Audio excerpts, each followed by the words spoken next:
you're not going to see results right away. But if you continue and keep, providing nice visuals and very eloquently formed statements, I guess, in the beginning, the first 3 seconds, you can grab your audience's attention. People worry about followers and stuff on TikTok. I'm not gonna lie, it doesn't matter too much. Videos can go viral and you can have 10 followers. So it's always good to get followers that actually care and want to engage with your content and are the audience that you actually want. So you don't have to make these outlandish statements. I think it'll come over time, basically, is what I'm trying to say.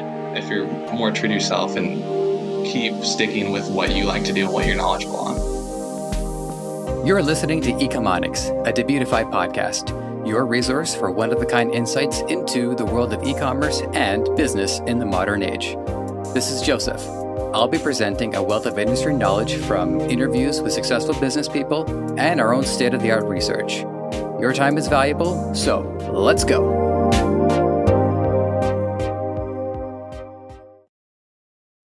Austin Rabin is, chronologically speaking, our first seller extraordinaire known for his TikTok presence.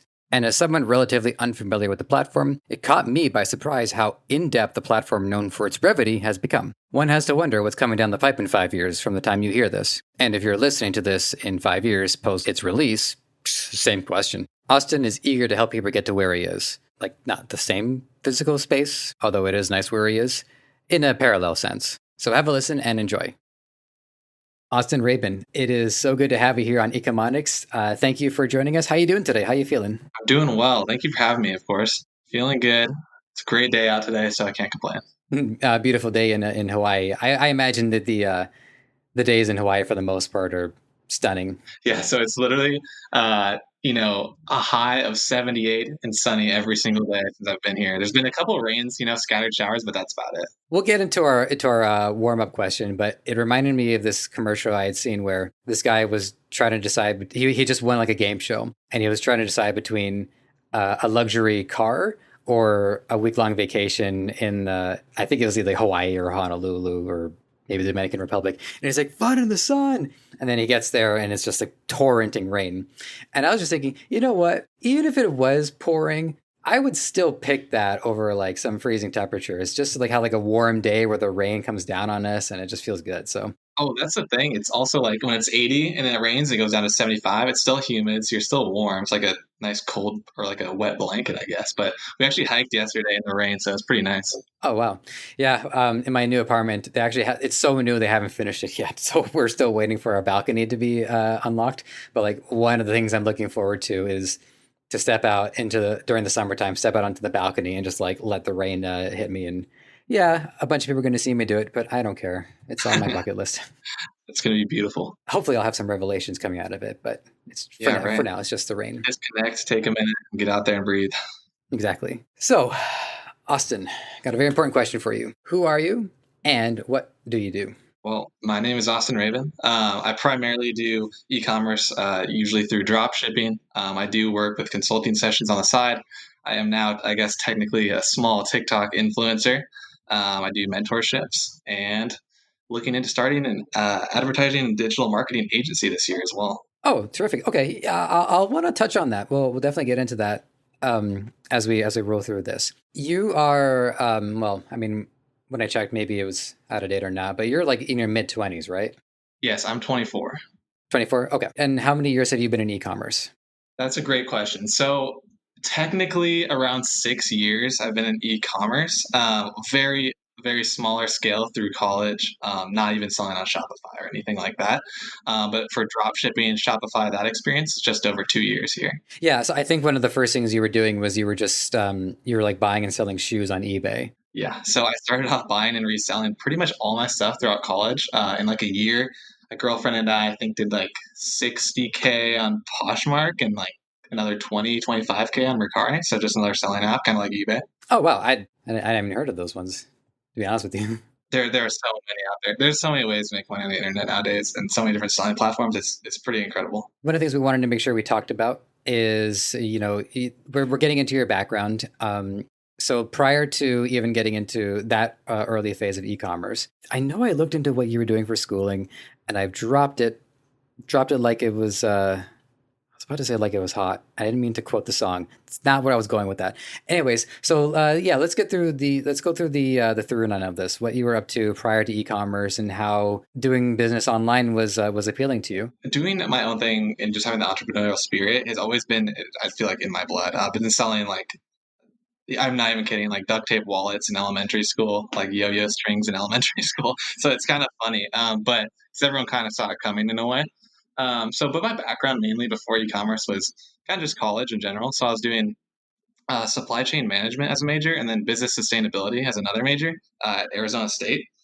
And I had a lot of internships, and this is where I first got into e-commerce. Was I had an internship in college selling used furniture on eBay for a nonprofit. So it's kind of a really unique job. But so I was doing that for a little bit. I was kind of introduced. It was like my freshman year, and so I started selling my own stuff online. And that's where I came up with the working with my girlfriend. We were buying and reselling women's clothing and shoes on Poshmark and Mercari into those, rather large numbers for, I feel like, a college student, at least on the part time side. It was really cool, and I was getting so much gratification through making sales. So I'm very like reward driven as a person. Like as much as I put into it is what I get out of it, kind of thing. And so that was really satisfying for me. And then I started focusing on the people I was hanging around, and I mean, I still do hang around, but the people, everyone in college, especially with the business major and certain majors like supply chain management, is very like, hey, like, so what internship are you getting? Where are you going next? And so I was still doing that on the side, small time e-commerce, and then I started doing internships and stuff for supply chain management and started focusing on that career a little bit more. I always knew I wanted to do something on my own. But then I graduated and got a job in supply chain management for a medical device company, moved out to Los Angeles. And at the exact same time, I started doing drop shipping because I knew that I wanted to start working on that as well as, have that secure income still coming in from a good job. And that's how that was my only background before dropshipping or e-commerce in general. But it's interesting because there's a lot of people online, especially on TikTok, I've noticed, where a lot of the people are like, I dropped out of high school and I do e-commerce now.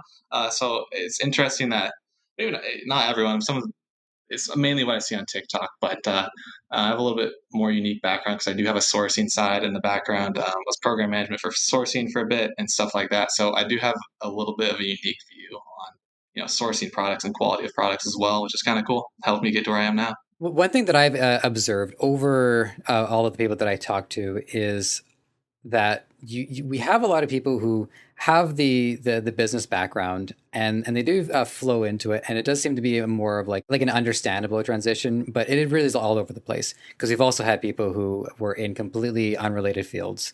One example I love bringing up is somebody was into chemistry in school. And he took his skills with him, like his idea of like breaking things down into their elements and then building them back upwards to gain the deeper understanding was something that he applied into e-commerce and what he's doing now. So one of the questions I get to ask is always like, what skills came with you when you entered e-commerce? But in your case, it's actually quite evident what skills came with you because it's all related into e-commerce and related to e-commerce being a business venture.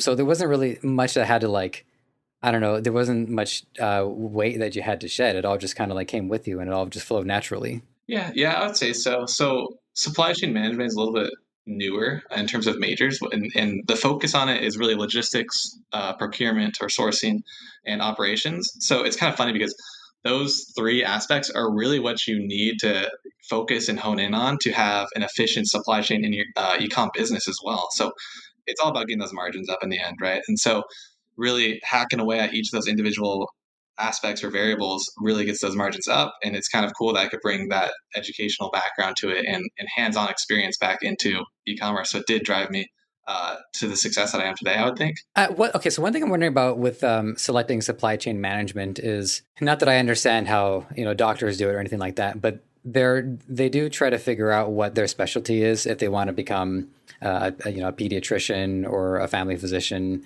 or surgeon. So when you're looking at how to specialize, is it a matter of you know what it is you're already adept at and then you're selecting those programs? Like what inspires somebody to pick supply chain management?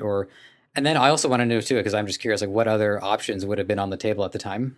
Oh, for sure. So just within supply chain or in terms of majors in general? Before you get into supply chain, so like what other routes does somebody elect to take in school at that point?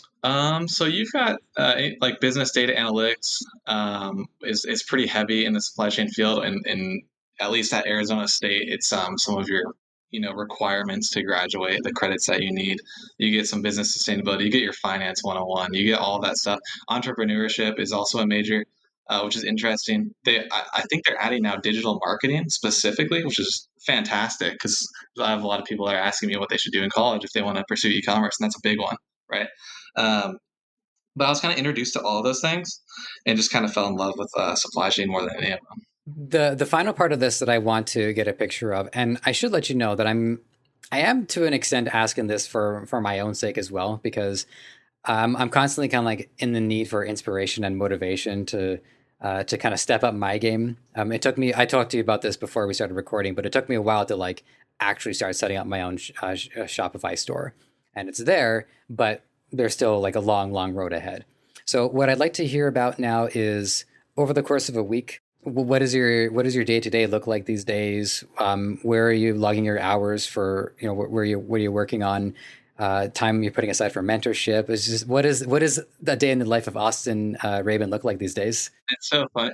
You can't see me, but I'm smiling right now because it's going to come off so lax.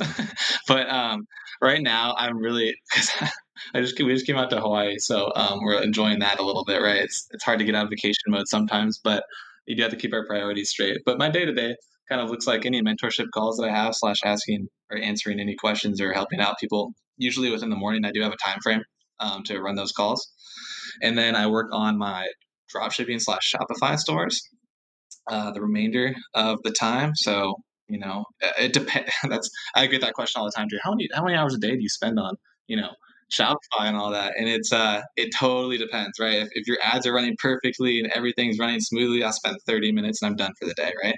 Or if everything's going to hell, right? I'm out of supply. The supplier's not communicating with me. Facebook ads, there's something wrong, something like that. Then I'll spend the full 8 hours a day, right? Or if I want to build a new shop, right, and test a new product and do something like that, I'll spend the full 8. I'll even spend 10 hours a day.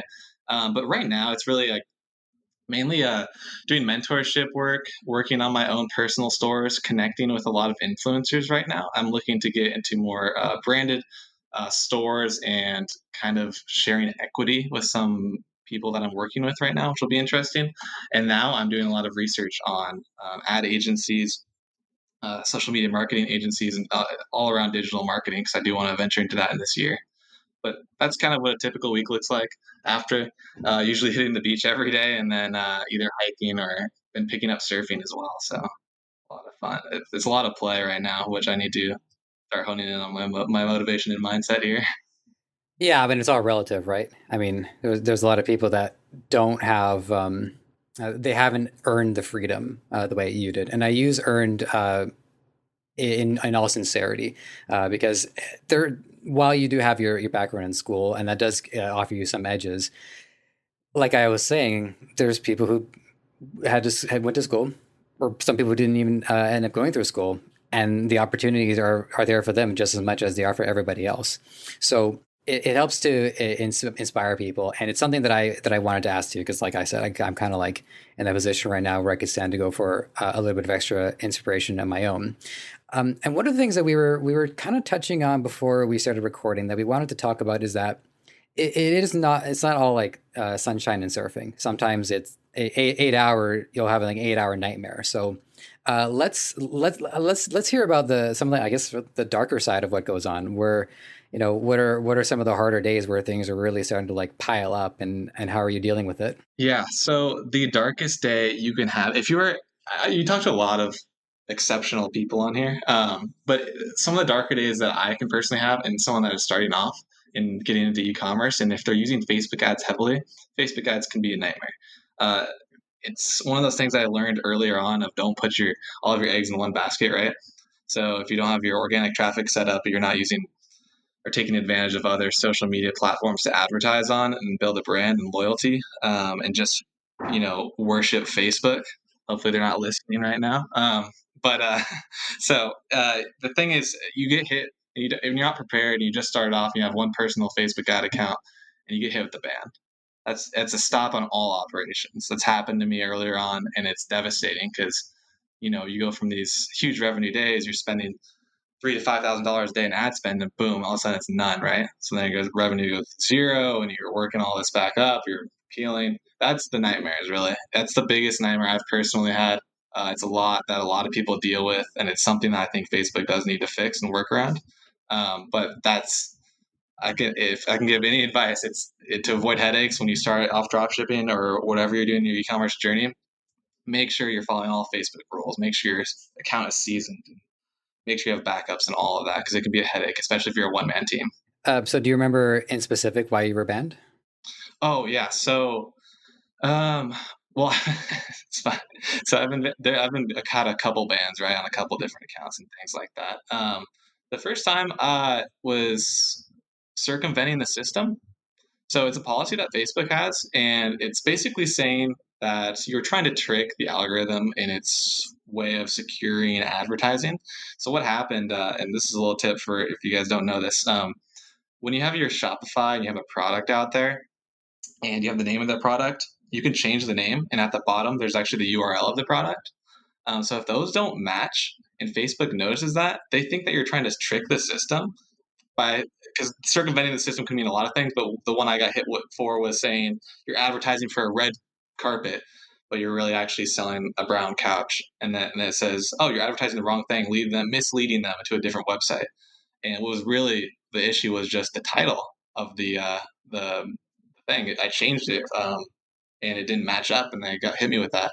And it's actually still banned today, and I'm still working on getting it. It's been over a year, and it's pretty insane. I want the account back just because it's my first ever personal account, but it's been a nightmare, and so avoid that at all costs. Yeah, actually, I can offer one specific example. My YouTube counterpart Connor and we were both working on stores just for like our learning's sake, and what happened was he had linked people to the product page and not the main landing page.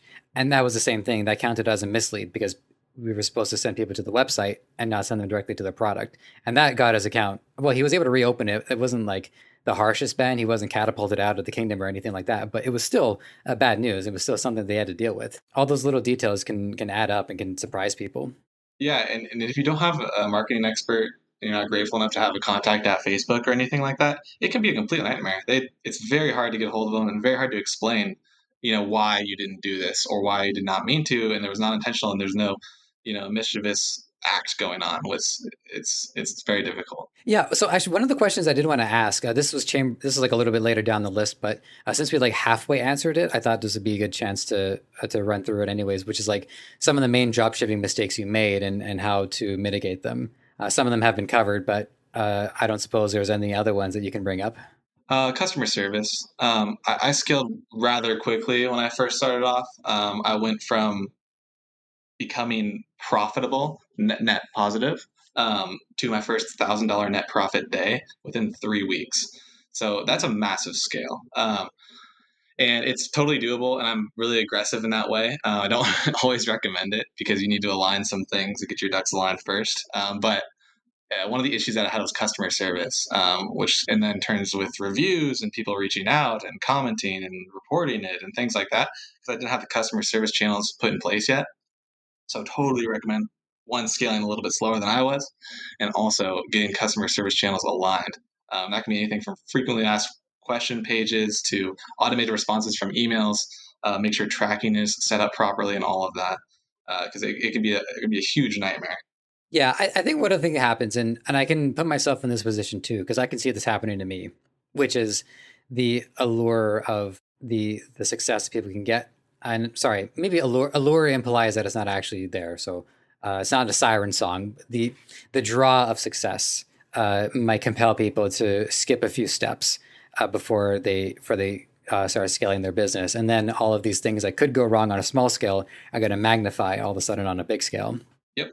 Exactly. And we talked about this a little bit before, actually, the company you're working for in scaling. If you scale too quickly, I mean, with any traditional business, it can be really, really troubling and very hard to overcome if you do it too quickly and improperly. So it trickles down all the way down to a small business. If you're a one-man team, that same philosophy really trickles down. Yeah, I'm glad you brought that up. I don't remember if I'm sorry, I can't remember if we brought that up before or after the recording started, because you had like a whole like good conversation pre. I know. So I'll just my longtime listeners, they know what I'm talking about, the sales job that I had. And yeah, they were doing what was called blitz scaling, where they tried to scale in Canada, in a bit in the US, but not really, Europe, Hong Kong. And the thing was, they wanted to do kind of like what some of the major companies do, like say Uber and Netflix, where they wanted to keep scaling and operate at a loss up until they had gained control the market.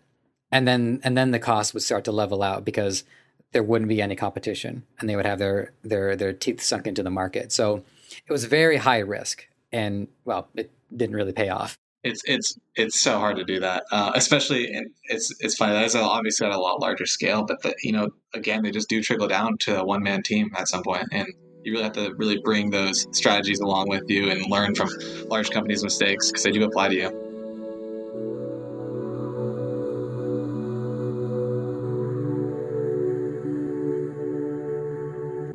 All right, so we're going to get into TikTok because out of everybody that I've talked to so far, you have to forgive me if this doesn't sound as good as I say it, as it in my mind, but you're the tickiest, talkiest person that we've had.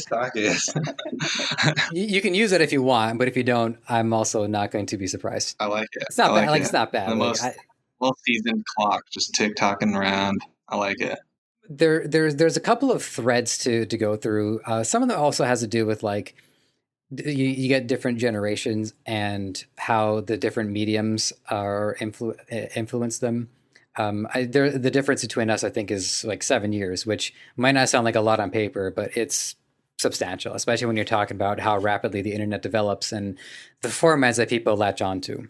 With you and TikTok, you're drawn into it, and I'm wondering, what was the pathway between like being drawn into it versus then getting into the business side of it, where TikTok is, for people who don't know, TikTok, although it's entertaining, it's also a culmination now.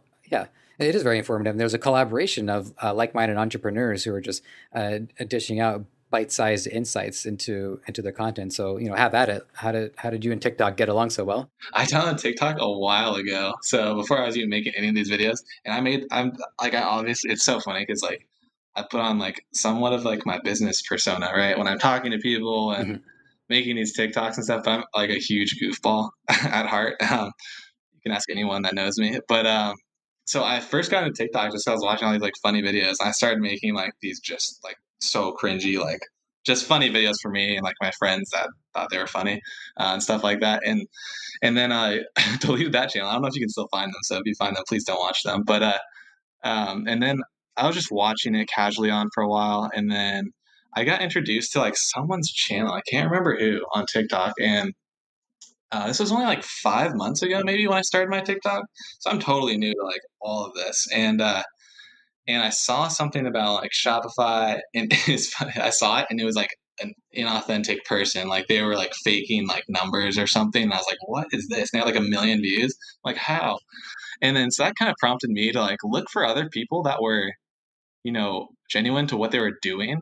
And I was like, this could actually be a really good way to get out and network out of my like comfort zone a little bit, because I've never been in front of the camera or anything like that. And so I was like, this would be cool. I could probably meet some like people on here that are like-minded, and kind of use it for networking at first. And I just started posting, my numbers and kind of the strategies that I've been using. And but the thing is, you only have 60 seconds, right? And it's like, you can't really post in-depth videos too much, just kind of very quick clips and tips here and there. So I started posting that, and it really took off pretty rapidly. I got like, you know, I don't even remember the numbers, a couple thousand, right? Like right off the bat, maybe a couple weeks in. And then it really grew exponentially when you start posting and you start learning a little bit more about the algorithm, what they like to see and what people like to see and what engages them the most. But I just started doing it kind of for fun and networking. I actually have met a lot of cool guys on there, and it's allowed me to do a lot of opportunities. I would not be here right now if I didn't have my TikTok. So I'm really grateful for that, and I totally recommend it. But it's not just I do want to say that TikTok, for anyone that's listening that's maybe a little bit older than me and is more hesitant to come on because it does seem like a children's app at first. And it's not all dancing, and it's not all like, which is great. Like there's a lot of cool content on there and stuff, and a lot of good filmmaking and stuff like that. But there is actually a really great side of TikTok about business in general, and there's so many informative things. Just be aware of some ingenuine people on there. I do recommend that highly, but that's kind of how I got into it. And I don't even like, I think I have like 104,000 now or something like that. Um, and I don't, it doesn't feel any different from day one. I just still trying to do the same stuff, post the same stuff. So it's great. It's been fun. Were you also on Vine by any chance? No, I never got Vine. I think I was like, it was in high school when Vine was bigger. And I was just like, I'm not going to download it. I was just one of those guys. I don't know why. But I found stuff on there to be funny, like Cody Co and all those guys. Yeah, because I just remember some some Vine videos where it was great because people had like what 7 seconds or 10 seconds to create a cohesive story, and some people just like didn't really bother with it, or some people were completely absurd.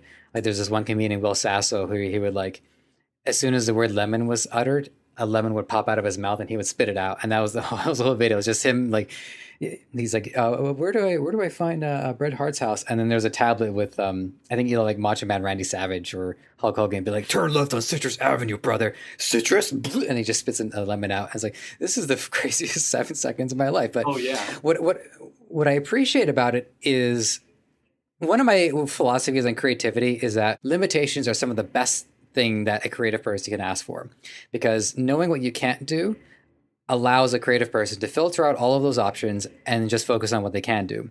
So creatively, this TikTok and Vine and these micro videos, they actually encourage a lot of creativity. What I view as a downside, and I'd like to hear your position on it, is that the rate of dopamine hits is so rapid that people would just like go through video after video after video. And I'm not really sure what it takes for somebody to like stop and then engage with the creator when they can just as easily like keep scrolling through it and move. And by the time I'm done this sentence, they've probably like watched another 2 or 3 TikToks. So that's something that I can't quite get a grip on, being the geezer that I am. So are you saying let me re-ask that. Are you kind of saying how to keep the engagement high, or how to really stand out? Yeah, how to get people engaged in the first place? How to get people to want to see more of your content versus the allure of just continuing to, there's that word again, the draw of continuing to just look through the continuous feed. Yeah. It's super tough. And that's what TikTok, you asked for, I guess, my opinion on this, and it does get a negative connotation, especially around the business side, because a lot of TikTok to grab someone's attention, you have to go out and, I see a lot of people, kids will pull out like $10,000 in like 20s and then just like throw it at the camera right away. And it's like, okay, like, sure, you got my attention, but what is this? Like, what do you, come on, so it is, there's such a fine line, because I do think I agree with what you're saying with these dopamine hits are just constant. And it's always like, wow, that's crazy. Wow, that's crazy. Oh, boring, boring, boring, boring, scroll, scroll, scroll. Oh, that's crazy again. Right. So it's those crazy ones that get people to stay for a little bit longer and get those viral videos. And it is hard to do if you are not trying to do what I'm talking about, where people will throw money at the camera and what all that stuff, right? It's difficult. So I think being genuine to yourself and what you do is the best way, and it'll come more naturally. And people can see that. You can easily tell when someone's like really trying to get some attention and do something outlandish. Um, so I think it might come slowly over time in terms of, you're not going to see results right away. But if you continue and keep, providing nice visuals and very eloquently formed statements, I guess, in the beginning, the first 3 seconds, you can grab your audience's attention, and it's going to be the audience you want too. So all this, like, people worry about followers and stuff on TikTok. I'm not gonna lie, it doesn't matter too much. Videos can go viral and you can have 10 followers. So it's always good to get followers that actually care and want to engage with your content and are the audience that you actually want. So you don't have to make these outlandish statements. I think it'll come over time, basically, is what I'm trying to say. If you're more true to yourself and keep sticking with what you like to do and what you're knowledgeable on. Or, that can be anything too, right? It doesn't have to be business. You can be the best dancer in the world. You don't have to do some crazy dance to get viral. It's just consistent work that's really good, high quality. Do you remember some of like the key moments when your followership or like when you went viral?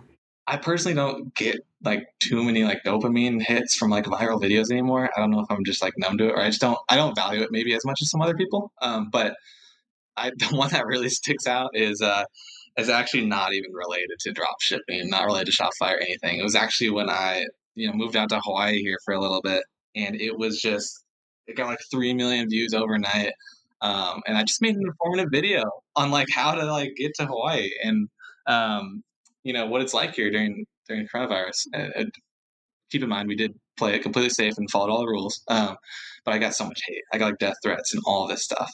So that's really what stuck in my mind. I was like, okay, this viral thing can be really amazing. At the same time, it can be kind of scary, especially if you're posting like and you know where they're at. And Hawaii is only so big too, right? so it was interesting. That's one of the moments I realized like this is serious, and going viral can mean a lot of different things, and it's not always fantastic. That's one that really stuck out with me. Right. Yeah. Because going viral, like you said, it's neither a positive nor a negative thing by definition. Going viral just means that a lot of people are all of a sudden going to be aware of the content in a very short amount of time, and what foundations you have in place are there to kind of brace for that impact. And luckily, you were somewhere that's not essentially accessible because at least it takes at least somebody has to get on an airplane to come after you. So Yeah, I guess so so. at least there's that. Yeah. It was interesting to say the least. But the worst part was the people that were maybe the people that made the most noise might not have been in Hawaii, but there were some people that definitely did not say kind words that do live here. So you know, it's interesting. Yeah, well, it is a tough time for a lot of people, right? Definitely, I It's totally been tough, understand it. and I remember too. By the way, so when I was like, I'm talking like 10 years old, 11 years old. The big place where I was Newgrounds.com, and Newgrounds.com was, there were people who got very popular very quickly, or they got popular, but their cartoons didn't have like a lot of effort compared to other people, and I remember I was like that too. I was starting to lash out. So when we deal with people like that, there's usually something that's an issue that they need to resolve. And so the idea that they're taking out on somebody else is just like, yeah, it's everything you need to know about them. Yeah, and it's completely anonymous too, and it is full of a lot of younger people that don't think about as much of what they're saying to you and how it can impact you. But I learned that early on. I don't obviously I respect people's opinions and everything like that, but when there's mean comments that are just threatening and stuff like that, you just have to kind of learn to that's not it's not you don't take it too personally. Mhm. Yeah, and what I'll say too is like as a former youngster, some of the like the mean stuff that I've said on the internet to this day, I think I wish I didn't say that. Yeah, that's why you have to take it with a grain of salt, right? Everyone makes mistakes. Yeah, It's nothing exactly. to worry about. So here's something that I'm wondering about. So one of your TikTok videos was about, I guess, do we just call them TikToks, right? I just say TikToks. Yeah, Yeah, yeah. yeah. So one of your TikToks, you were showing that, like, you do these YouTube videos and they take a lot of work and a lot of effort, but then compared to how many people are on TikTok versus and how many followers you have compared to the results that you had on the YouTube video, it was none too satisfying. So I think this brings up an interesting conundrum in the way that people use a TikTok format versus YouTube. And one thing that we know about YouTube is that, and this is something that we have to work on too on our Debutify channel, is that we have to pay very close attention to, like we were saying with the algorithms, we have to pay attention to formula. We have to understand that in the first 15 seconds, we have to have the hook. Just because the audience has so many things they can do with their time, we want to make sure that they spend their time with us. So there are a lot of rules to stay competitive. But even so, YouTube doesn't necessarily put a video limitation. If you want a 15-minute video, you can do it. If you want a 20-minute video, you can do it. Whereas because TikTok has a very strict limitation, it does condition the users in a certain way. And that conditioning, I don't think it translates onto a different platform. Because now if they're watching TikToks for the span of 60 seconds, the idea of them not watching one video that's like, 20 TikToks worth, I can see that being difficult for them with TikTok as like their starting point. So that's everything I observed on it. But I'm wondering, like, what you learned and what you're working on right now to try to get your engaged audience to move elsewhere from the platform. Yeah, that's a really interesting take. I Thank you. I understand and agree with it to an extent. At least because I don't follow too many of like the big name TikTok influencer, boys and girls or whatever that, are more like celebrity style rather than informative.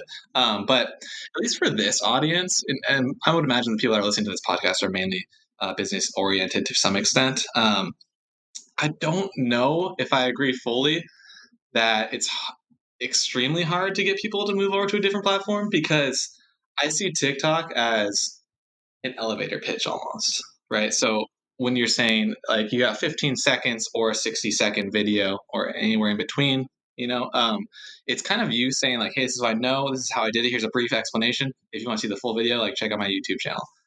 And I've seen a lot of people do that. It's worked a lot with a lot of people, and it's grown a lot of people's YouTube channels really largely and quickly. But there is different algorithms on YouTube. But in terms of this specific niche being, I'll just say general business, I don't find that it's going to condition people to only expect 60-second or under videos, because the people that are interested in this kind of category want to watch and know as much as they can and learn as much as they can from these experts that do whatever they do. I could definitely see that on the front of celebrity influencer type of people that make vlogs and stuff like that. I can see that attention span a little bit lowering. But for this category, I see it as, like I was saying, just an elevator pitch of this is what I'm about, and here's what I can bring and the value that I can bring in a full length video. But it is like you're saying, it is a little bit difficult to bring them over there, and it just matters if your video goes viral or not on TikTok to get that attention and drag them over. Yeah, I think that's probably the most resolute point, is that people in the business space, they understand that they're they're looking for success, and that takes time, and it takes a lot of time. And so to go onto your TikTok videos, I did it again. I'm not going to be used to this. I can't to go onto your TikToks. They can learn a lot of introductory information and even see some step by steps. But 15 seconds go by, 60 seconds go by. They haven't unearthed the secret to success per se. There's a lot more work to do. And then by being endeared to you, then they can engage further with you. And because we talked about this a little bit in your introduction, it's not just YouTube. It's you have your Discord community and you have your mentorship. So Discord is where I actually want to stop off next on this journey, because I use Discord. I've been using Discord for about 3 or 4 years, a couple of different communities that I get to participate in. And for those of you who don't know Discord, initially, Discord was really created as like a gaming community.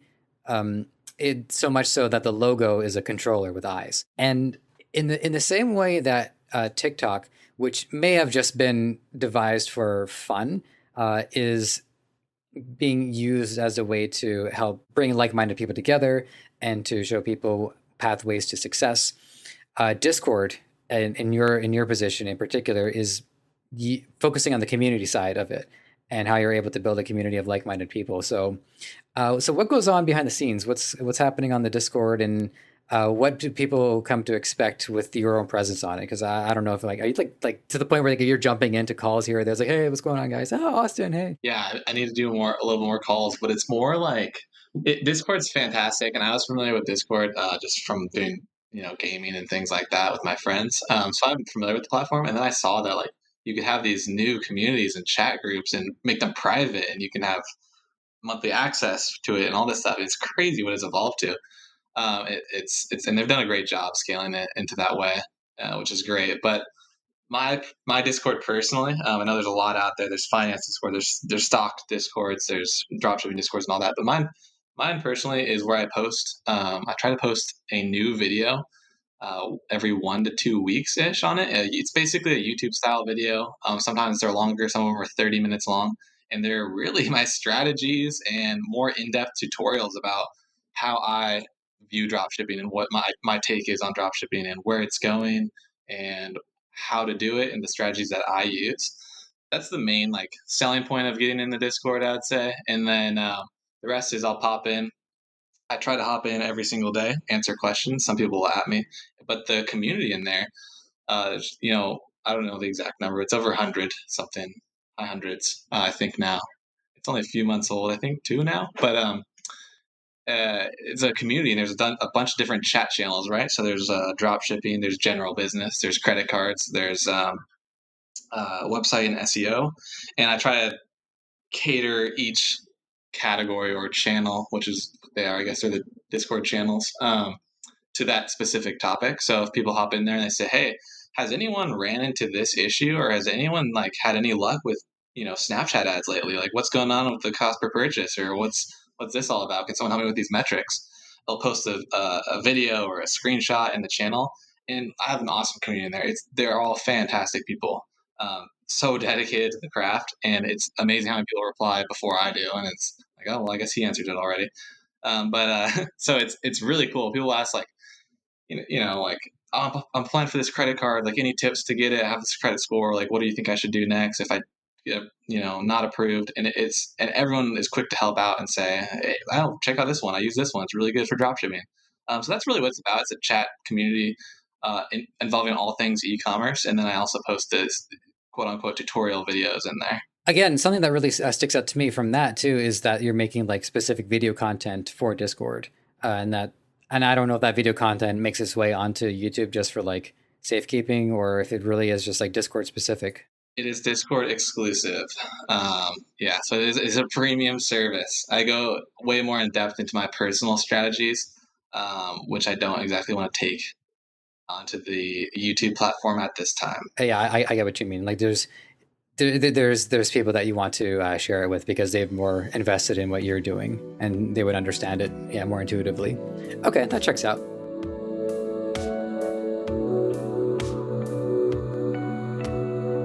So the next thing that I want to do is I had a couple of there's like Facebook and dropship related questions, just some value questions and some stuff that I myself am like just looking for a little bit of extra clarity on. So one of your TikToks, you give like the very basic rundown of like what are the major steps to get started. Is you open the Shopify store, import product from Oberlo, import the reviews from, I think it was judge.me. Yeah, I like that one.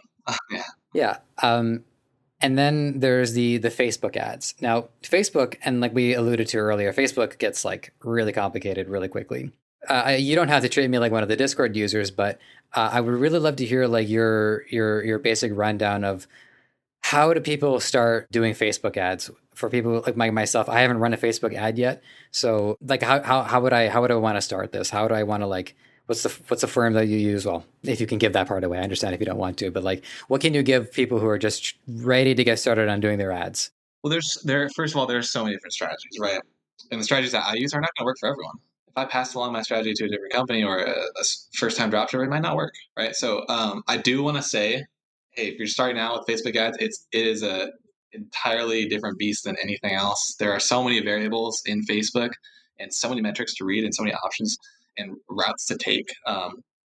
And I would say the very first step is learning the dashboard, looking at what all the metrics mean, and kind of finding the most important metrics. So maybe a couple learning the dashboard with watching some YouTube videos of people talking about what metrics they look for. Obviously, there's the cost per purchase, right? There's cost per click, cost per link click.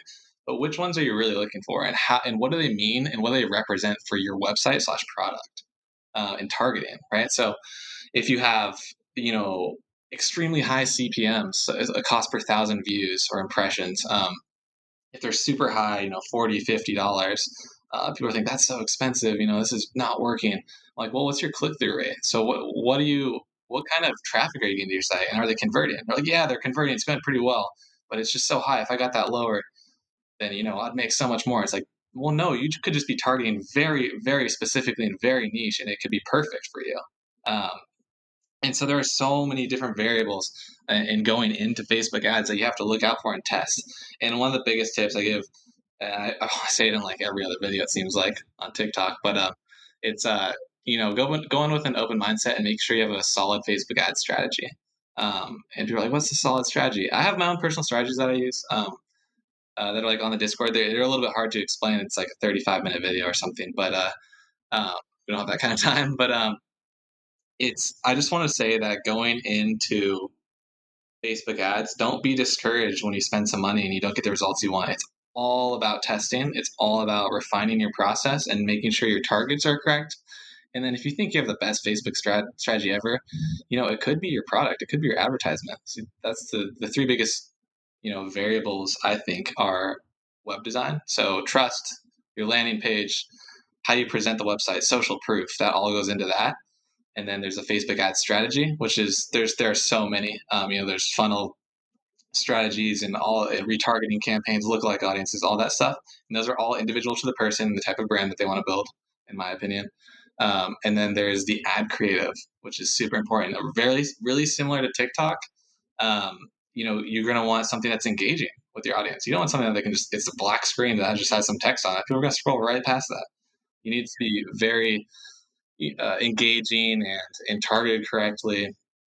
I think those are the three biggest variables to align, and it's difficult to do. So it's not an overnight thing. So it's all about testing and not giving up each of those things. But I know I didn't go too much into strategy and where to go next, and I don't really like giving out too specific of advice, in my opinion, and it's because people will take it to heart and they'll go out and spend. I had a guy message me saying they spent $10,000 and didn't get one sale. I was like, what are you doing, man? Like, no, slow down. He's like, I followed what you were saying. I'm like, well, hold on. Let's test a little bit. Let's do this. Let's figure out your metrics. Let's look at these.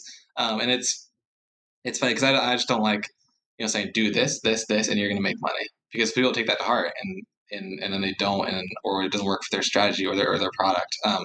Those are the kind of general things that I always recommend that people invest a great amount of time into when learning about e-commerce or dropshipping or whatever avenue you want to take with Facebook ads. Just make sure you know what each metric means and what it represents in terms of how people are taking action on your website.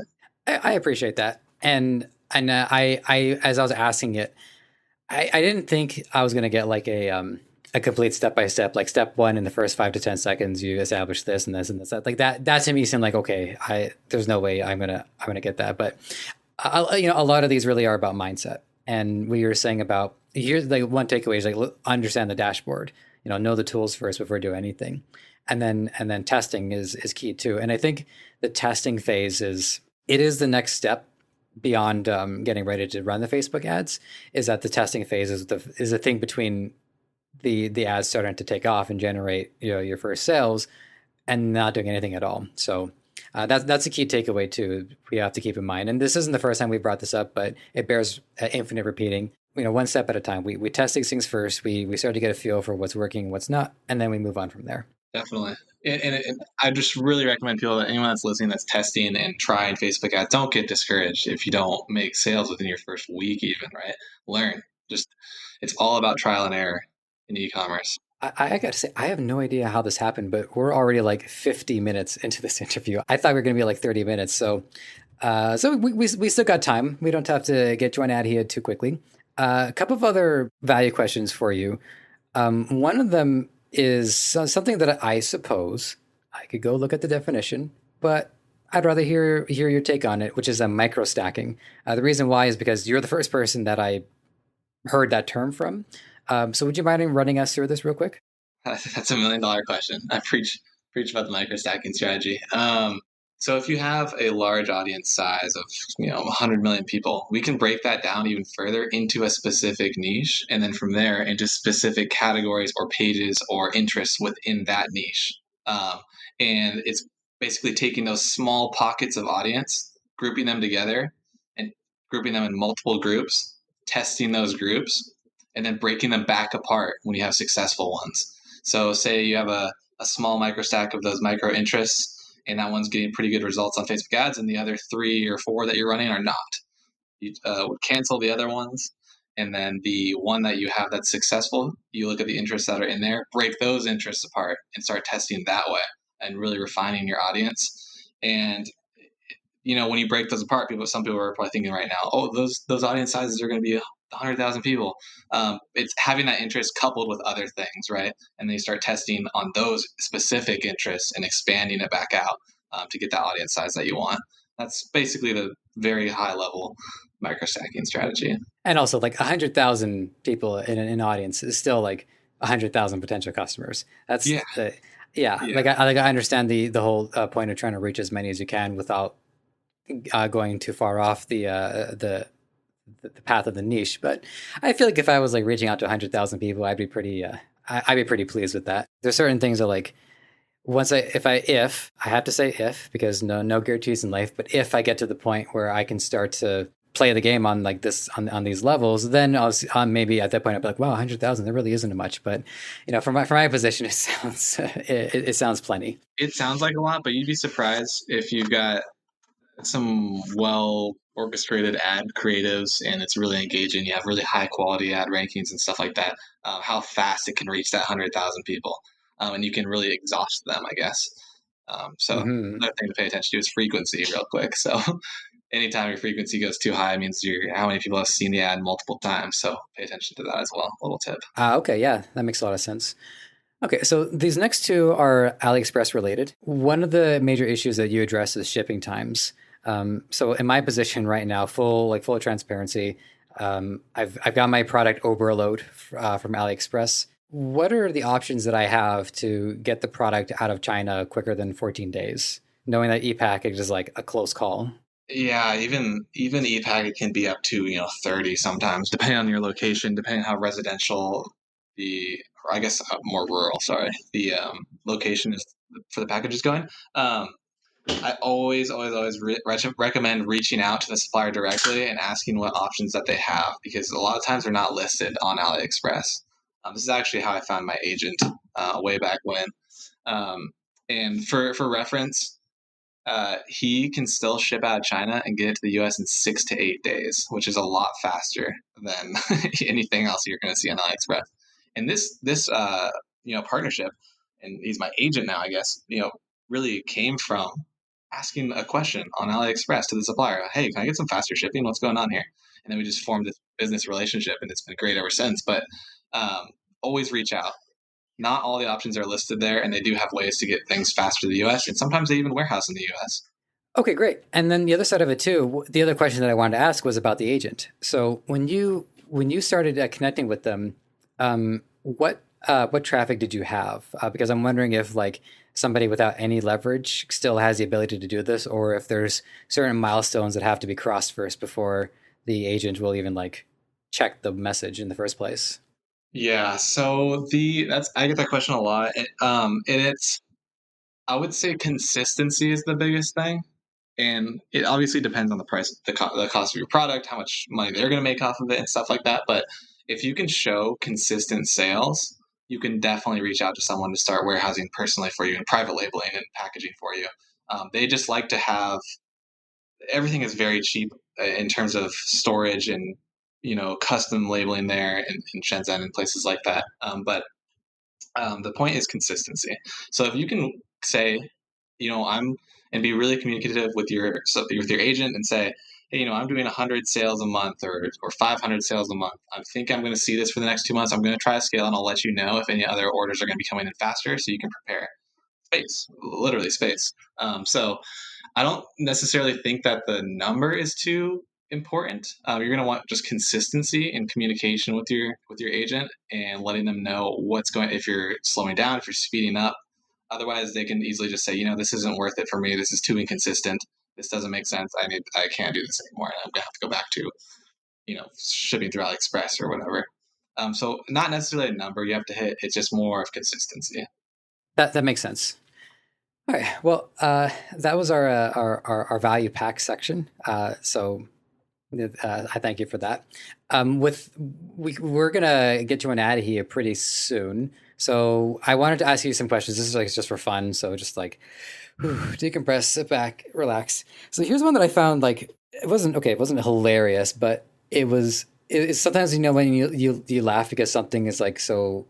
It's like it's such a discovery. Like, oh my god, I can't believe this.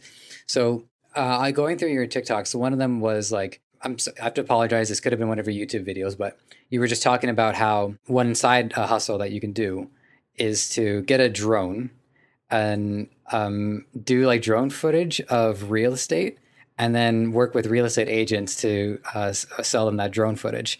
Now, I have to imagine that like some people who saw that video all now are going to become like professional drone photographers Yeah, or dronographers or whatever the word is. yeah, So it speaks to, I think, one of the strengths of TikTok is that I think TikTok is great for discovery. because there's so much discovery happening so rapidly that, you can, in the span of 5 minutes, somebody can be inspired to do something that can end up being where they go with their life. Yeah, and you've like, I enjoy watching those videos where you're pointing to 5 different things, and That it's a was fun my format. original claim to fame. I got like Yeah, one of those videos did like 2 million or something. I was like, oh, 2 million I guess views. people like this. Yeah, and so what I'm wondering is like for those side hustles, is how do you discover these creative, these rather quirky jobs that people can get into? Great question. Just looking online. Honestly, I just kind of was like, hey, I think I should post one of those videos. People like that, and it's really informative. So I'll go online and just kind of scour the internet, read a couple reviews. I try as hard as I can to double check and verify stuff to make sure that people make this amount of money, or you don't need to go to college to do it, or this kind of thing. Some people always will call me out if I'm slightly wrong or something, um, but that's what I do. I kind of just look up, and I find it interesting myself because I did go to college. And I'm like, wow, there were so many options out there that didn't involve a higher education.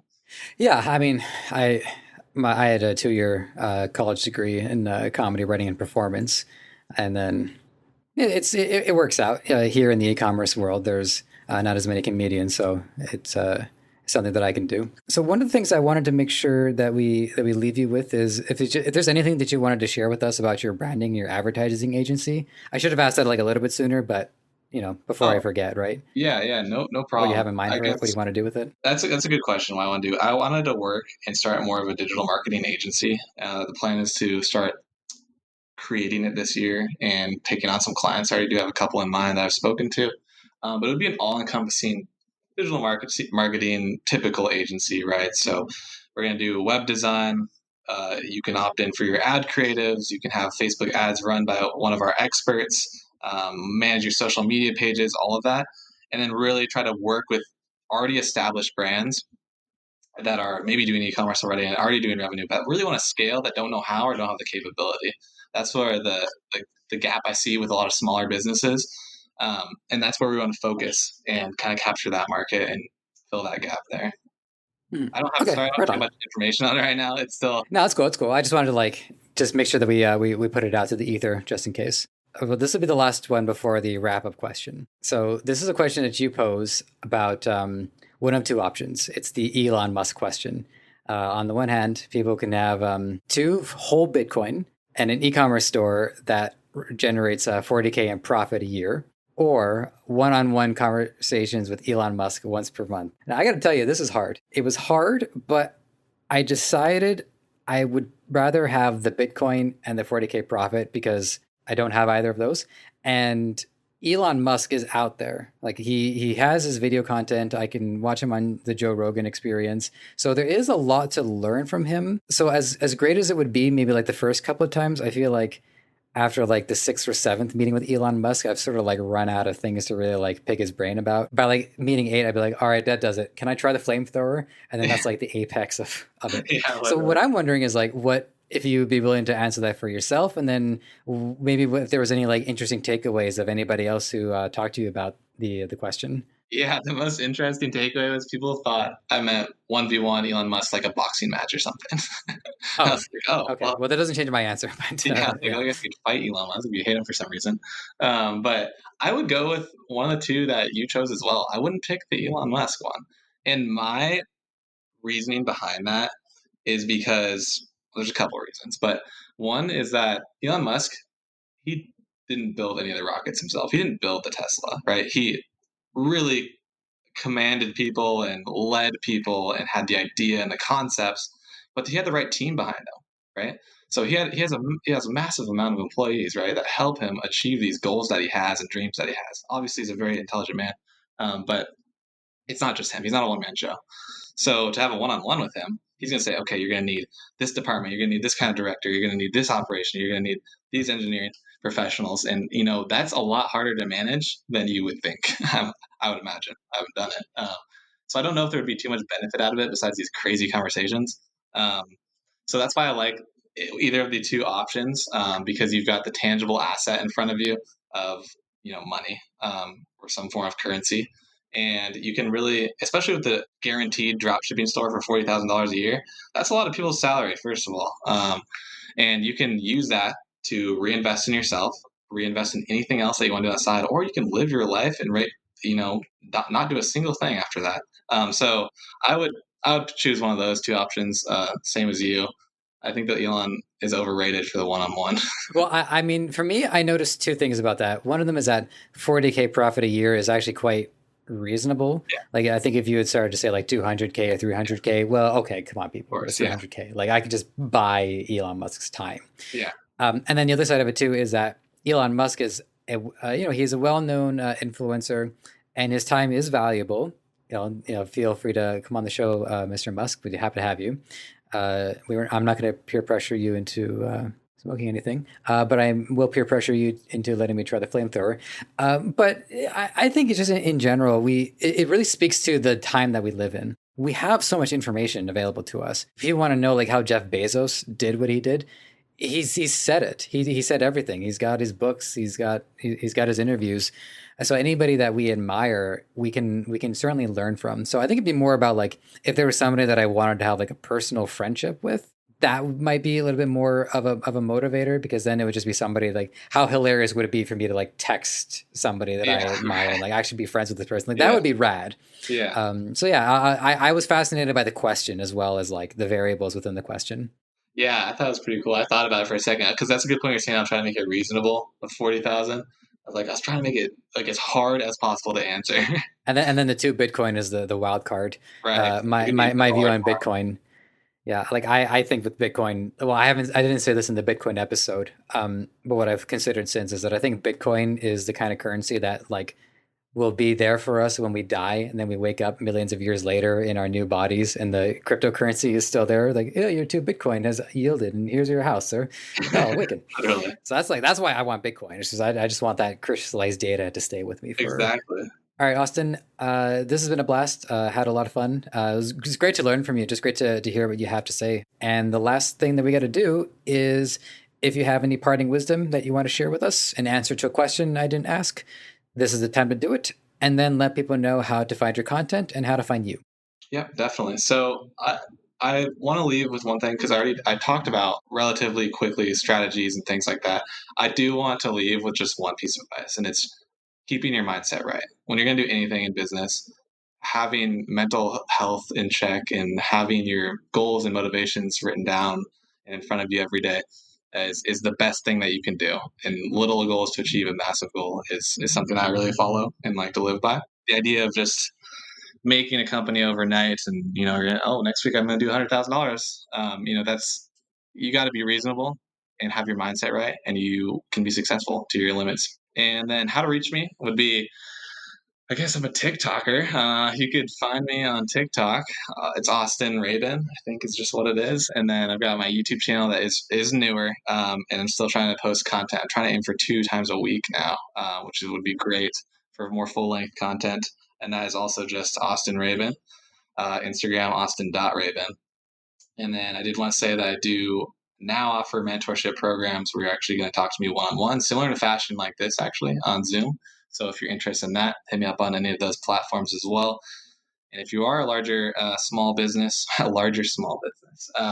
looking for any... I mean, that's a thing. Yeah, I just wouldn't know how it looks on paper. Yeah. If you're interested in anything that I have to offer, the team that I'll be bringing together this year, definitely shoot me a message, and I'd love to work with you. That's it. All right, terrific. Well, listeners, as always, thank you so much for participating in your own way. You always know what to do if you want to reach out, so feel free, take it upon yourself, and we will check in soon. Thanks for listening. You might have found this show on any number of platforms: Apple Podcasts, Spotify, Google Play, Stitcher, or right here on Debutify. Whatever the case, if you enjoyed this content and want to help us thrive, please take a few moments to leave a review on Apple Podcasts or wherever you think is best. We also want to hear from you, so whether you think you'd be a good guest or want to weigh in on anything related to our show, you can email podcast@debutify.com or connect with us on Facebook, Twitter, Instagram, and TikTok. Finally, this podcast is created by the passionate team at Debutify. If you're ready to take the plunge into e-commerce or are looking to up your game, head over to Debutify.com and see how it can change your life and the lives of many through what you do next.